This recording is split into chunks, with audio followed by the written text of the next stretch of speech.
नमस्कार विद्यार्थी मित्रांनो, स्वागत आहे तुम्हा सर्वांचं विदर्भ IAS अकॅडमीच्या ऑनलाईन सरळ सेवा प्लॅटफॉर्मवर।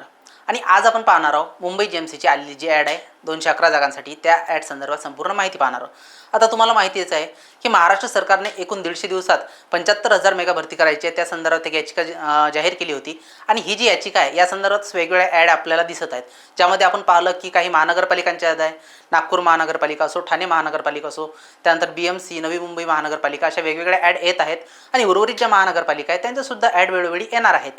आणि हे जे GMC आहे तर GMCच्या पण ॲड येत आहेत, जसं छत्रपती संभाजी महानगरची पण ॲड आलेली आहे, त्यानंतर पुण्याची पण आलेली आहे, नांदेडची पण आलेली आहे, कोल्हापूरची आलेली आहे।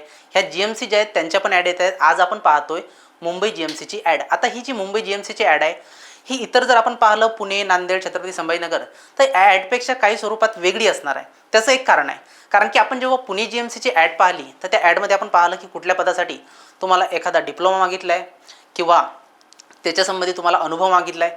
पण या ॲडमध्ये असं नाही आहे, तुम्ही जर 10वी पास आहात तर या 211 पदांसाठी तुम्ही पात्र आहात। फक्त तुमच्याकडे जर डिप्लोमा असेल किंवा अनुभव असेल तर तो तुम्ही सादर करू शकता, त्यासाठी तुम्हाला एक प्राधान्य देण्यात येईल। पण एक महत्त्वाचं ड्रॉबॅक जर म्हटला या ॲडचा तर एक वेगळ्या स्वरूपातली ही ॲड आहे। जसं इतर जर सरळसेवा म्हटलं आपण तर फक्त 100 प्रश्न असतात आणि त्यासाठी तुम्हाला 200 गुण दिलेले असतात, त्यात कुठल्याच प्रकारची नकारात्मक गुणदान पद्धती आपल्याला दिसत नाही, निगेटिव्ह मार्किंग। पण ही जी ॲड दिली आहे TCSने, या ॲडमध्ये सरळ सरळ दिलं आहे की तुम्हाला निगेटिव्ह गुणदान पद्धती म्हणजे निगेटिव्ह मार्किंग जे आहे ते ॲडमध्ये कन्सिडर केल्या जाणार आहे। आणि ही जी ॲड आपण उचलली हे सरळ सरळ GMCची जी वेबसाईट आहे मुंबई GMC, तिथूनच आपण ही ॲड घेतली आहे। आणि याचे संपूर्ण विश्लेषण आपण या व्हिडिओच्या माध्यमातून पाहणार आहोत, ज्यामध्ये आपण पाहणार आहोत की एकूण जागा किती आहेत।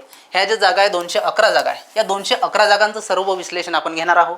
त्यानंतर 10वी पास उमेदवारासाठी कुठली संधी आहे हे तर मी सांगितलंच तुम्हाला।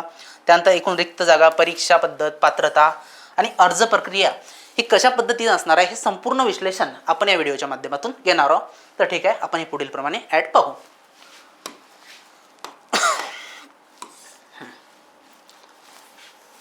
आता हे तुम्ही पाहू शकता की हे ऑफिशियल वेबसाईटवरून आपण डाउनलोड केलं आहे, ज्यामध्ये आपल्याला वेबसाईट दिलेली आहे। ही जी आहे मुंबई GMCची वेबसाईट आहे, GGMC-CJJH या वेबसाईटमधून काय केली आपण ही ॲड डाउनलोड केली आहे। आणि TCSने सुद्धा ही ॲड पब्लिश केलेली आहे। तर ही सर्व ॲड जी आहे हे एकूण गट ड संवर्गाती आहे, म्हणजे वर्ग 4चे सर्वच्या सर्व पदं आपल्याला या ॲडमध्ये काय पाहायला भेटतील। पण एक GMC मुंबई आपण हेडिंग जरी पाहत असलं तर GMCचे जे वेगवेगळे रुग्णालय आहेत, त्यानंतर वैद्यकीय महाविद्यालय, तर यांचा संदर्भसुद्धा यात असणार आहे। आणि हे जे संदर्भ आहेत हे आपण पाहू। तर इथं जे दिलेलं आहे आपल्याला या संदर्भात आपण पाहू शकतो की वेगवेगळे विभागात ही ॲड काय केली आहे, विश्लेषित केल्या गेली आहे। आता विभाग जर म्हटले तर विभाग यात आपल्याला एकूण 7 विभाग दिलेले आहेत। इथं पाहू शकतो आपण की कोणकोणत्या विभागाचे हे 211 पदं असणार आहेत। आणि हे जे 211 पदं आहेत हे एकूण 7 विभागांमध्ये डिवाईड केलेले आहेत। यातला सर्वात पहिला विभाग जर म्हटला तर सेंट जॉर्जेस रुग्णालय मुंबई। आता सेंट जॉर्जेस रुग्णालय मुंबई येथे एकूण 99 जागा आपल्याला दिलेल्या आहेत। त्यानंतर दुसरा विभाग येते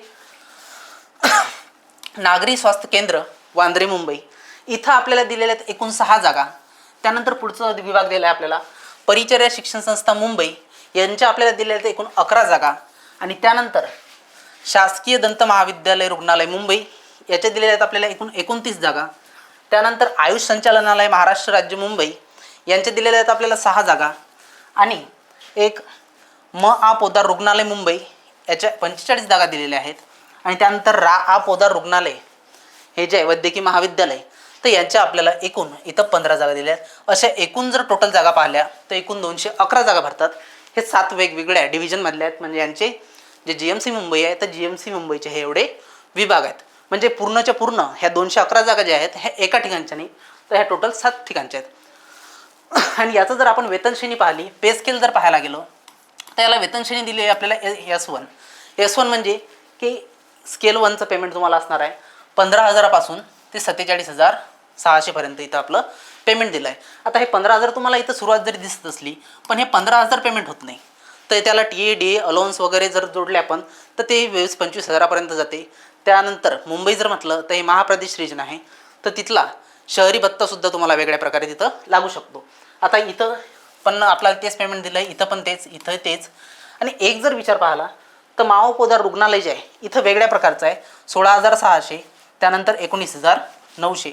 हे काही पदांसाठी दिलं आहे, फक्त मोजके जे पदं असतील 1-2 त्या पदांसाठी हे पेमेंट लागू असणार आहे। इतर सर्व जे गट ची पदं आहेतच सर्वच गट ची, तर त्यांना एक S1चंच पेमेंट काय लागू होणार आहे. तर हे असे 211 जागा आहेत. तर ह्या 211 जागा संदर्भात आणखी पुढची माहिती आपण पाहू.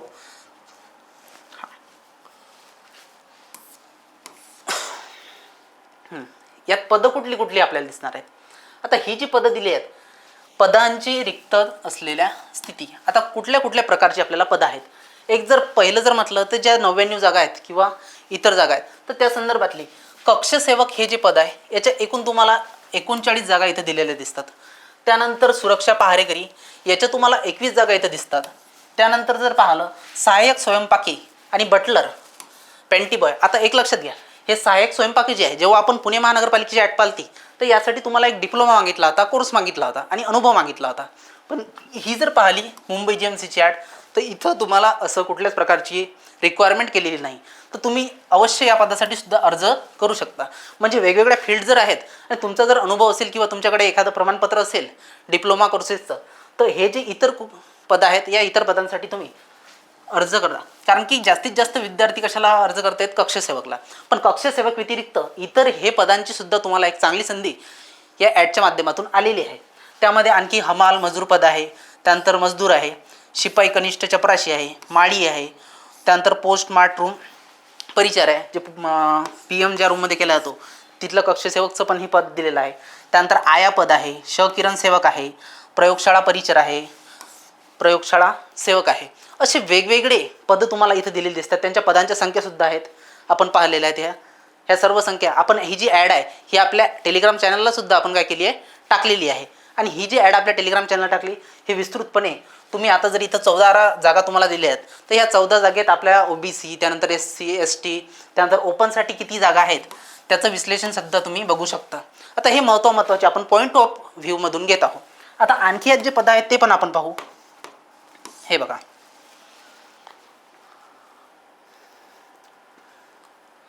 हे प्रयोगशाळा सेवक झालं आपलं. ठीक आहे, प्रयोगशाळा सेवक नंतर आणखी आहेत. इथं सेवक पद दिलं आहे तुम्हाला. त्यानंतर दवाखाना सेवक आहे, रुग्णपटवाहक आहे, त्यानंतर अंधारखोली परिचर आहे, त्यानंतर संग्रहालय परिचर, त्यानंतर प्राणीगृहपाल, न्हावी पद दिलं आहे, भंडार सेवक पद दिलं आहे, त्यानंतर पिजारी, रामोशी, चतुर्थ श्रेणी कर्मचारी आणि ग्रंथालय सेवक. अशी ही सर्व पदं तुम्हाला वेगवेगळ्या प्रकारे इथं दिलेली दिसत आहेत. आणि या पदांव्यतिरिक्त हे झाले महत्त्वाचे. आणखी पण इतर पदं तुमच्या समोर आहेतच. आणि ही जी पदं आहेत ही पदं आपण इथं पाहू शकतो. हां, कक्षसेवक. आता ही जी सेकंड पदं दिली आहेत आपल्याला, ही दुसरी पदं आहेत पोदार रुग्णालय मुंबईमधील. आणि पोदार रुग्णालय मुंबईमधील जी पदं आहेत तिथं दिले आपल्याला कक्षसेवक दिला आहे, त्यानंतर सेवक दिला आहे, शिपाई आहे, पहारेकरी आहे, इलेक्ट्रिकल कुली आहे, किरण सेवक आहे, धोबी आहे, त्यानंतर मसाजिस्ट आहे, त्या महिला संवर्गासाठी, आणि मसाजिस्ट हे पुरुष संवर्गासाठी. यासाठी सुद्धा काय करू शकता, तुम्ही अप्लाय करू शकता. आणि याच्यानंतर महापोदार झाल्यानंतर इथं तेच आणखी एक दुसरे जे कॉलेज आहे वैद्यकीय म्हणजे आयुर्वेदिक कॉलेज आहे, महाविद्यालय. तर तिथं जी पदं दिली आहेत त्या पदांमध्ये एक पाहू शकतो आपण पहारेकरी पद आहे. पहारेकरी पदानंतर एक शिपाई पद दिलेलं आहे. त्यानंतर प्रयोगशाळा सेवक आहे, त्यानंतर सेवक, रसशाळा सेवक आणि शवविच्छेदन कक्ष सेवक. आता रसशाळा सेवक म्हणजेच काय, जे केमिकल लॅब्स असणार आहे तिथलं सेवकचं पद दिलेलं आहे. त्यानंतर शवविच्छेदन कक्ष सेवक म्हणजे ज्या PM होतो, पोस्टमॉर्टम होतो त्या ठिकाणचं सुद्धा कक्ष सेवकाचं पद तुम्हाला इथं दिले आहेत. आता ही अशी वेगवेगळी प्रकारची आपल्याला पदं इथं पाहायला भेटतात. आता या पदासंदर्भात वेगळी माहिती जी आहे ती माहिती आपण इथं पाहणार आहोत. आता एक लक्षात द्या, हे पदं तर आपण पाहिली, पण हे पदं पाहिल्यानंतर उपरोक्त पदांच्या कामकाजाचा अनुभव असल्याचे प्रमाणपत्र उपलब्ध असल्यास सादर करावे. म्हणजे इथं तुम्हाला कुठल्याच प्रकारचं बंधन नाही आहे. असल्यास काय केलं पाहिजे, तुम्ही सादर केलं पाहिजे. आणि एक वर नमूद पदांमध्ये व खालील आरक्षणाबाबत बदल होण्याची शक्यता नाकारता येत नाही. तसेच अधिकारी या कार्यालयाने राखून ठेवलेले आहेत. म्हणजे जे काही ॲड आलेली आहे त्यात कुठल्या प्रकारचे जास्त बदल होत नसतात, परंतु यात जर काही बदल असले तर ते आपल्याला वेळोवेळी अपडेट्स मिळत राहतील त्यांच्या साईडवर. आणखी याच्या संदर्भात आपण पुढची माहिती पाहू. हां, एक तुमचे शैक्षणिक अर्हता. आता ह्या ज्या शैक्षणिक अर्हता तुम्हाला दिल्या आहेत, ही शैक्षणिक अर्हता तुम्हाला सर्व 211 पदांसाठी कॉमनच असणार आहे. सर्व पदांसाठी काय असणार आहे, ही लागू असणार आहे शैक्षणिक अर्हता. यामध्ये सरळ सरळ दिलेलं आहे, एक महाराष्ट्र शासन सामान्य प्रशासन विभागाकडे 6 जून 2017च्या अधिसूचनेनुसार उमेदवार कोणत्याही शासन मान्यताप्राप्त माध्यमिक शालांत परीक्षा म्हणजेच 10वी उत्तीर्ण असला पाहिजे आणि 10वी सोबतच मराठी भाषेचं ज्ञान असलं पाहिजे. आता इथं दिलं जाहिरातीमध्ये नमूद पदांसाठी अर्ज करणे कामी जाहिरात प्रसिद्ध या तारखेला केली आहे आणि याच्या संदर्भात हे काय 2 पॉईंट्स दिलेत तुम्हाला. या 2च प्रकारचे तुम्हाला काय मागितले तिथं शैक्षणिक अर्हता, त्याच्या व्यतिरिक्त कुठलीच शैक्षणिक अर्हता तुमच्याकडे मागितलेली नाही. आता इतर जी माहिती आहे ही झाली तुमची शैक्षणिक अर्हता. पण शैक्षणिक अर्हते व्यतिरिक्त तुम्हाला वयोमर्यादा दिलेली आहे. वयोमर्यादा म्हटलं तर वयोमर्यादा ही कॉमनच असते, जसं आपण मागच्या ॲडमध्ये पाहिली त्याचप्रमाणच्या काय इथं वयोमर्यादा दिली आहे. जसं खुल्या प्रवर्गासाठी जी वयोमर्यादा दिली आहे तर खुल्या प्रवर्गासाठी कमीत कमी 18 वर्षे आणि जास्तीत जास्त 38 वर्षे. जर तुम्ही ओपन कॅटेगरीमधून जर अर्ज करत आहे तर तुमचं वय कमीत कमी 18 वर्ष असलं पाहिजे आणि जास्तीत जास्त म्हटलं तर 38 वर्ष तुमचं वय असलं पाहिजे. त्यानंतर मागासवर्गीय उमेदवारांसाठी, आता मागासवर्गीय उमेदवार जे आहेत तर त्यांच्यासाठी जी वयोमर्यादा दिली आहे ती वयोमर्यादा काय 18 ते 43 वर्षापर्यंत तुम्हाला इथं वयोमर्यादा दिलेली दिसते. त्यानंतर पदवीधर अंशकालीन उमेदवारांसाठी, जे अंशकालीन उमेदवार असतात तर त्यांच्यासाठी वयोमर्यादा जी दिली आहे ती 55 वर्ष वयोमर्यादा इथं दिलेली दिसते. आणि आणखी पद आहे किंवा आणखी उमेदवारांसाठी जे इथं माहिती दिली आहे किंवा वयोमर्यादा दिली आहे ते पहा. स्वातंत्र्य सैनिकाचे नामनिर्देशित पाल्य सन 1991चे जनगणना कर्मचारी, 94 नंतर निवडणूक कर्मचारी यांच्यासाठी म्हणजे ही जी वयोमर्यादा दिली आहे तर त्यांची वयोमर्यादा दिली आहे कमाल किती 45 वर्षापर्यंत. काय या गटात जर तुम्ही पात्र असाल तर 45 वर्षापर्यंत तुम्ही अर्ज सादर करू शकता. त्यानंतर खेळाडू उमेदवारांसाठी जे स्पोर्ट प्लेयर राहतात नॅशनल वगैरे तर त्यांच्यासाठी दिली आहे वयोमर्यादा किती 43 वर्षापर्यंत इथं वयोमर्यादा. आणि दिव्यांग उमेदवारांसाठी ते दिले आहे 45 वर्षापर्यंत. अशा वेगवेगळ्या वयोमर्यादा ज्या आहेत हे आपल्याला ॲडच्या माध्यमातून दिलेल्या दिसतात. त्यानंतर इतर भाग जर म्हटला तो पुढचा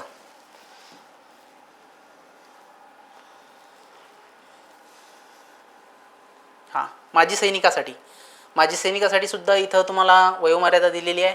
आणि हे जे आहे दिव्यांग उमेदवाराच्या वयोमर्यादा आपण पाहिल्या 45 वर्षापर्यंत. माजी सैनिकासाठी ते दिले आहे त्यांचा जो सेवा कालावधी असतो त्या सेवा कालावधीशी रिलेटेड त्यांच्या काय वयोमर्यादा दिल्या आहेत. कमाल वयोमर्यादा 45 वर्षापर्यंत इथं काय माजी सैनिकांसाठी दिलेली असते. त्यानंतर सदर उमेदवाराच्या सशस्त्र दलात झालेल्या सेवे इतका कालावधी अधिक 3 वर्षे इतकी राहील. म्हणजे त्यांचा जो सेवेतला कालावधी आहे प्लस 3 वर्ष आणि कमाल वयोमर्यादा किती 45 वर्षापर्यंत इथं तुम्हाला दिलेली दिसते. आता हे झालं वयोमर्यादेसंदर्भात. पण वयोमर्यादेसंदर्भात झाल्यानंतर आता परीक्षेचं स्वरूप कुठल्या प्रकारचं असणार आहे हे आपल्याला इथं पाहायचं आहे. परीक्षेचं जे स्वरूप आहे मी तुम्हाला आधी सांगितलं होतं व्हिडिओच्या सुरुवातीला की ही जी परीक्षा आहे ही एक वेगळ्या प्रकारची परीक्षा. आपण पाहतो की सरळ सेवेत निगेटिव्ह मार्किंग नसते, पण ही जी TCS ॲड काढली आहे यात तुम्हाला निगेटिव्ह मार्किंग दिली आहे. हे इथं हायलाईट पॉईंट आपण केला आहे.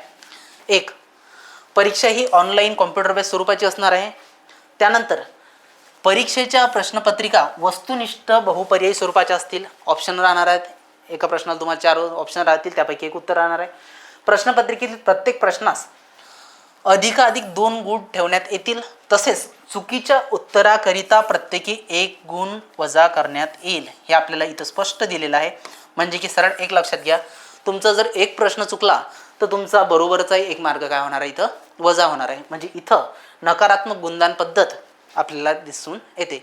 बाकी ज्या ॲड झाल्या त्या ॲडमध्ये अशा प्रकारची नकारात्मक गुणदान पद्धत आपल्याला दिसून येत नाही. आता हे जे परीक्षेचा कालावधी हा 2 तास म्हणजे 120 मिनिटाचा राहणार आहे. आणि त्याचे जे स्लॉट्स आहेत तर ते स्लॉट्स याप्रमाणे राहतील की मराठी जे आहे ही 25 प्रश्न राहणार आहेत आणि त्या संदर्भात 50 गुण राहणार आहेत. इंग्रजीसुद्धा काय राहणार आहे 25 प्रश्न 50 गुण. त्यानंतर सामान्य ज्ञान 25 प्रश्न 50 गुण. त्यानंतर बौद्धिक चाचणी किंवा अंकगणित. आता एक जर विचार केला आपण बौद्धिक चाचणी आणि अंकगणिताचा तर जास्तीत जास्त भर जो असतो हा बौद्धिक चाचणीवरच असतो. आणि गणिताचे तुम्हाला काही प्रश्न येतात मोजके, याचेसुद्धा 25 प्रश्न आणि 50 गुण राहणार आहेत. असे एकूण 100 प्रश्न होतील आपले आणि या 100 प्रश्नांसाठी तुम्हाला एकूण 200 गुण देण्यात येतील या परीक्षेसंदर्भात. आता हे झाली ओव्हरऑल माहिती. मराठी दिलं आहे, त्यानंतर इंग्रजी, त्यानंतर सामान्य ज्ञान. मराठीसाठी जे महत्त्वाचे टॉपिक्स वगैरे असतात ती कुठली निवडायची, त्यानंतर इंग्रजीसाठी महत्त्वाचे टॉपिक, या संदर्भात आपण लवकरच एक व्हिडिओ बनवणार आहोत. तो व्हिडिओ पण तुम्हाला आपल्या चॅनलला मिळून जाईल. त्यासाठी तुम्ही आपलं जे यूट्यूब चॅनल आहे, यूट्यूब चॅनलला काय सबस्क्राईब करून ठेवा. म्हणजे तुम्हाला जसजसे अपडेट्स येतील, जे व्हिडिओज येतील, त्यानंतर ज्या ॲड येणार आहेत, त्यानंतर या संदर्भात जे लेक्चर्स असणार आहे, मराठीचे असो, इंग्रजीचे, सामान्य ज्ञान, त्यानंतर बुद्धिमत्ता, कुठलीही लेक्चर असो, हे आपल्या काय यूट्यूब चॅनलवर 100% येणारच आहेत. त्यानंतर या प्रकारची तुमची परीक्षा पार पडणार आहे. आता ही परीक्षा पार पडल्यानंतर आणखी तुम्हाला काही तरतुदी दिलेल्या आहेत. त्या तरतुदी आपण ॲडमधल्या पाहून घेऊ, महत्त्वाचे जे आहे. आता इथं दिलं आहे तुम्हाला परीक्षा केंद्र निवड. आता परीक्षा केंद्र जे असते, तर परीक्षा केंद्र निवडीसाठी तुम्हाला प्रेफरन्स विचारले तर तीन प्रेफरन्स तुम्हाला फॉर्म भरताना काय टाकायचे असतात, हे परीक्षा केंद्र निवडीसाठी. त्यानंतर जेव्हा तुम्ही फॉर्म भरता, तर फॉर्म भरण्यासाठी जी तुम्हाला फीस भरावी लागते, ते आरक्षित जो गट आहे, म्हणजे खुल्या प्रवर्गासाठी एकूण 1000 रुपये फीज आहे. तर राखीव प्रवर्गासाठी तुम्हाला किती, 900 रुपये. म्हणजे मागास प्रवर्ग जेवढे काही असतील या सर्वांसाठी किती फीज आहे, 900 रुपये. त्यामध्ये SC ST OBC आणि सर्व, आणि ओपन कॅटेगरी असेल तर किती, 1000 रुपये. आणि एक लक्षात ठेवा, जे माजी सैनिक आहेत, तर माजी सैनिकांना इथं कुठल्याच प्रकारची फीस देण्यात आलेली नाही. म्हणजे माजी सैनिकाला इथं 1 रुपये फीस भरायची गरज नाही आहे. माजी सैनिक डायरेक्टली अर्ज अप्लाय करू शकतात. आता हे झालं अर्जाच्या स्थिती संदर्भात किंवा फीस संदर्भात. त्यानंतर फीस झाल्यानंतर इथे अर्ज सादर करण्याची प्रक्रिया आणि कालावधी जो आहे, तो कालावधी आपल्याला इथं दिसतो. आता अर्ज सादर करण्याची जी प्रक्रिया आहे आणि जो कालावधी आहे, तो कालावधी आपल्याला इथं दिलेला आहे की जे अर्ज आहेत हे 3 सप्टेंबर 2025 पासून सुरू झालेले आहेत.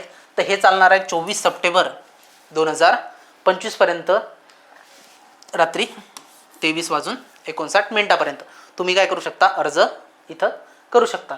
आणि याच्यासाठी तुम्हाला साईट दिली आहे gmcjgeducation.in किंवा एक www.med.education.in या साईटवर काय करू शकता, तुम्ही अर्ज अप्लाय करू शकता. आणि हे अर्ज केल्यानंतर तुमची जी परीक्षा आहे, तर त्याचं जे प्रवेशपत्र आहे, या प्रवेशपत्रासंदर्भात सुद्धा काय आपल्याला इथं माहिती दिलेली दिसते. आता हे जे प्रवेशपत्र आहे, तर तुम्हाला परीक्षेच्या 10 दिवस आधी उपलब्ध करून देण्यात येईल. परीक्षेचं जे प्रवेशपत्र आहे तुमच्या, हे किती दिवस मिळणार आहे, आधी तुम्हाला साधारण 10 दिवस आधी तुम्हाला प्रवेशपत्र देण्यात येणार आहे. आणखी जर म्हटलं तर तुम्ही जेव्हा परीक्षेला जाता, तर परीक्षेला जात असताना सोबत एक तुमचं वैध ओळखपत्र काय असलं पाहिजे, ज्याच्यामध्ये काय आधार कार्ड ऐवजी म्हणजे इतरही काय तुम्ही पुरावा देऊ शकता. जसं तुमचं मतदान कार्ड झालं, ड्रायव्हिंग लायसन्स झालं, पॅन कार्ड झालं, याचा वापरसुद्धा काय करू शकता, तुम्ही ओळखपत्र म्हणून करू शकता. त्यानंतर आणखी जर म्हटलं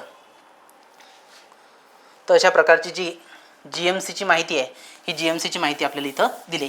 ही मुंबई GMCची ॲड झाली. मुंबई GMC व्यतिरिक्त इतरही GMCच्या ॲड येणारच आहेत. महानगरपालिकेसुद्धा ॲड येणार आहेत आणि नगर परिषदेची सुद्धा ॲड येणार आहे. जर तुम्ही सरळ सेवेची तयारी करता, तर सरळ सेवेची तयारी करत असताना तुम्हाला हे जे विषय दिलेले आहेत आपण, मराठी असो, इंग्रजी असो, त्यानंतर बुद्धिमत्ता, त्यानंतर गणित असो, या सर्व विषयाची तयारी आपण याच प्लॅटफॉर्मवर करून घेणार आहोत. त्या कारणानं तुम्ही आपलं जे चॅनल आहे विदर्भ सरळ सेवा, या विदर्भ सरळ सेवा चॅनलला काय करा, लाईक, शेअर आणि सबस्क्राईब करून ठेवा. ज्याने काय होणार आहे, तुम्हाला नवनवीन व्हिडिओ वगैरे सर्व माहिती तुमच्यापर्यंत नक्की पोचणार आहे. थँक्यू.